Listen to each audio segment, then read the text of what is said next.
अपनात्मा जैसे हमारे ये अध्यात्म मार्ग में आप कति जीरो हो चुके हो, और दास भी उसी स्थिति में था। अब दास को सतगुरु मिल गए, कहते पीछे लगा जाऊं था मैं लोक वेद के साथ, रास्ते में सतगुरु मिल गए, दीपक दे दिया हाथ।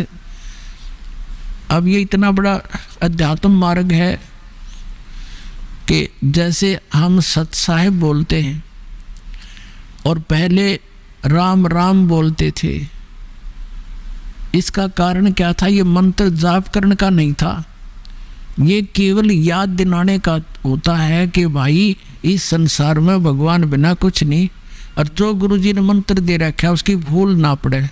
जैसे आप देखा करते, अब तो यह बात बिगड़ती जा रही है, नास्तिक होने जा रहा है पूरा मानव समाज, काल का दाव लग गया था। तो पहले हम देखते थे जैसे सुबह या कभी घूमने फ्रेश होने जाते थे, आने जाने वाले मिलते थे, एक दूसरे को राम राम राम राम चाचा, वो 3-4 बार बोला करता राम राम भाई, राम राम राम, हाँ राम राम।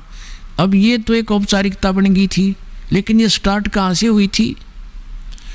ये ऐसे होता है कि ये मंत्र जो गुरुजी देते हैं ये अपने मुख से दूसरे को बोलकर सुनाना नहीं होता, नहीं तो फिर उसको सुनाने से आप उसके गुरु बन गए, आपकी भक्ति नाश होनी शुरू हो जाएगी।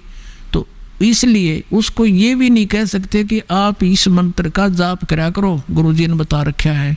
जैसे प्रत्येक व्यक्ति को सलाह दी जाती है कि प्रतिदिन भगवान को याद करो, मंत्र का जाप करो, भूल ना पड़े, संसारिक कामों में भूल ना पड़नी चाहिए, भगवान को याद रखा करो।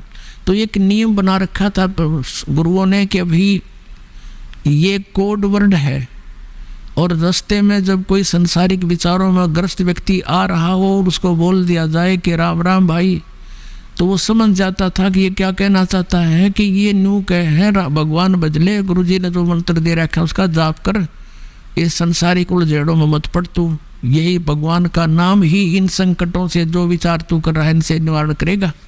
तो वो भूल पड़ी हुई उसके चेतन हो जाता था, और कुछ देर तक वो फिर उस मंत्र को जाप करता हुआ सफर में चलता रहता था। फिर कोई भूल पड़ती थी, आगे दूसरा टकरा जाता, राम राम भाई, हाँ राम राम राम राम। उनका उद्देश्य तो ये होता था कि मंत्र न याद रखियो, भूल ना पड़ जाए इस मंत्र की। तो पहले राम नाम कोई जाप का नहीं था, केवल ओम नाम देते थे ऋषि, दैट्स ऑल। और उसको गुप्त रखना इसलिए अनिवार्य था कि तुम किसी को बताना नहीं तो तुम गुरु बन गए, तुम्हारा फिर काम बिगड़ गया, तुम अधिकारी हो नहीं, दोनों चोट चपट। तो और याद दिलाते रहना एक दूसरे को। इस राम शब्द जब ये बोल रहे तो ये समझ लेना ये कहना चाह रहा है कि भगवान का वो मंत्र गुरुजी का याद कर, जाप करा करो, इस भगवान बिना संसार में कुछ नहीं है। तो ऐसे हम सत साहिब बोलते हैं। सत माने अविनाशी, साहिब माने राम।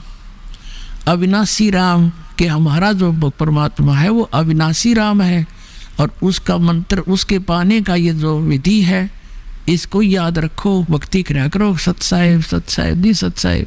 हाँ, मतलब उस समय आपको ये याद हो कि आप भाई भगवान बिना हमारा कोई नहीं है, और सचमुच ये कबीर साहब सच्चे परमात्मा अमर भगवान है, और जो मंत्र उनको दिया है वहाँ जाने का वो जाप ही सहयोगी है।